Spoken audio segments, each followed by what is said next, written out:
오늘 가던 길 계속 가기라는 제목으로 주신 말씀 전하겠습니다. 오늘 말씀 1절에서 예수님께서 제자들과 함께 성전에서 나오는 것을 볼 수가 있습니다.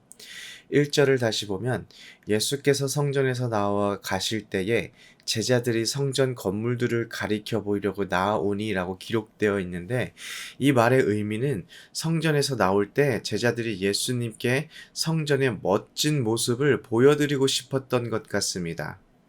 멋진 것을 보면 같이 나누고 싶어지지 않습니까? 저도 결혼하기 전에 연애를 할 때에 제가 로맨티스트라서 LA 다운타운의 야경이 잘 보이는 곳으로 지금의 아내를 데리고 가서 이 야경을 너에게 보여주고 싶었어 이렇게 말했던 기억이 있습니다. 사실 저희 아내도 그렇고 저도 LA 다운타운 근처에서 쭉 살았기 때문에 LA 야경은 밥 먹다가도 보고 차 타고 집에 오다 보면 또 보고 매일 보는 게 다운타운 야경이었지만, 너와 함께 보니까 특별하다라는 것이죠. 너와 함께 이 감동을 나누고 싶다라는 것입니다. 제자들도 예수님 이 성전을 보세요. 얼마나 멋지지 않습니까? 웅장하지요. 이렇게 말을 꺼낸 것입니다. 예루살렘 성전이 대단히 화려하고 웅장했을 것으로 학자들이 추측하고 있는데, 왜냐하면 로마에 의해서 헤롯이 유대인들을 다스리게 되었을 때 문제가 하나 있었습니다. 헤롯은 에돔 사람이었습니다. 유대인들을 다스리기에 정통성이 없을 뿐더러 유대인들이 좋게 보지도 않았습니다. 그래서 헤롯이 유대인들의 환심, 마음을 사기 위해서 성전을 지어 주었습니다. 학자들은 솔로몬 성전이 헤롯 성전의 절반도 되지 않았다고 주장하기도 하기 때문에 그 크기나 화려함이 극에 달했을 것입니다. 심지어 헤롯 성전은 AD 64년쯤에 완공되었습니다. 오늘 본문에 예수님이 들어가신 성전은 사실 완공된 성전이 아니라는 것이죠. 그렇기 때문에 얼마나 대단한 성전이었겠습니까? 그런데 예수님의 대답이 참 의외입니다. 2절을 보면 너희가 이 모든 것을 보지 못하느냐라고 반문하십니다. 제가 그 자리에 있었다면 제자들처럼 이렇게 눈치 보면서 아니 뭐가 보인다는 거지? 막 고민하고 당황해서 말도 잘 못했을 것 같습니다. 그리고 예수님께서 충격적인 말씀을 이어가시는데요. 내가 진실로 너희에게 이르노니 돌 하나도 돌 위에 남지 않고 다 무너뜨려지리라.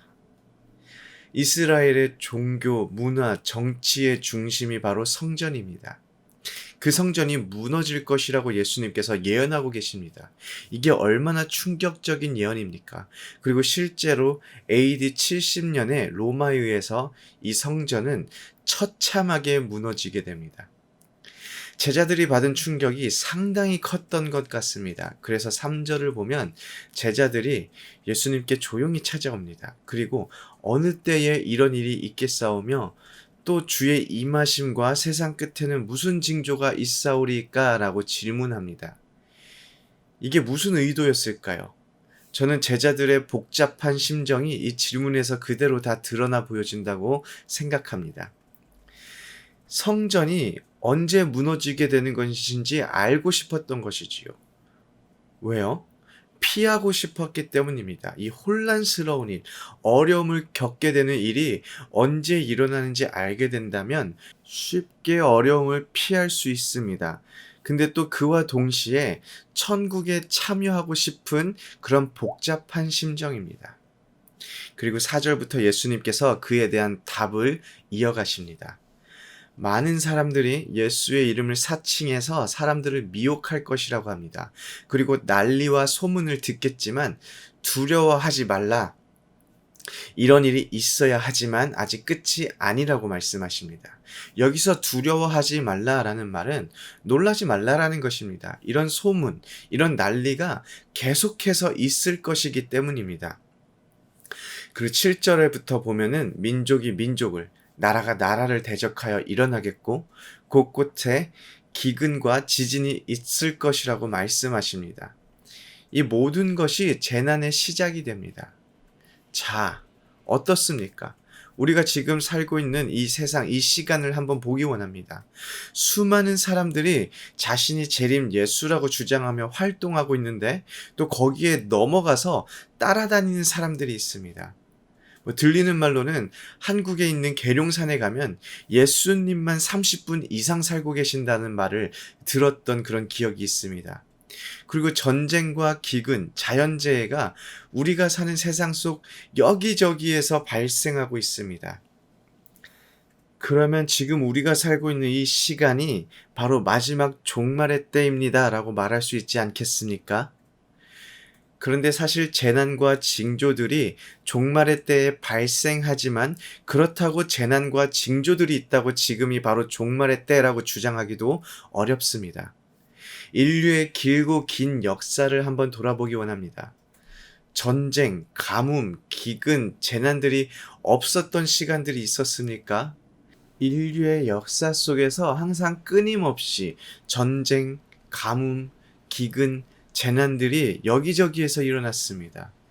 이것이 무엇을 말하고 있는 것일까요? 제가 성경이 가짜다라고 말하는 것일까요? 아니면 마지막 때는 오지 않는다라고 말하는 것일까요? 다 아닙니다. 우리는 태어나는 순간부터 마지막 때를 살아갑니다. 우리는 태어나는 그 순간부터 언제 예수님이 오셔도 이상하지 않은 그런 삶을 살아가고 있다고 말씀드리는 것입니다. 예수님이 언제 오셔도 이상하게 생각되지 않는 그런 삶, 항상 예수님의 재림이 준비되어 있는 그런 신앙이 종말론적인 신앙입니다. 그리고 종말론적 신앙이야말로 우리 속에 품고 살아가야 하는 신앙입니다. 종말론적 신앙을 품고 살아가는 사람은 어떠한 삶을 살아가고 있을까요? 오늘 유난히 반복되는 단어가 있습니다. 그것은 미혹이라는 단어입니다. 4절에 너희가 사람의 미혹을 받지 않도록 주의하라.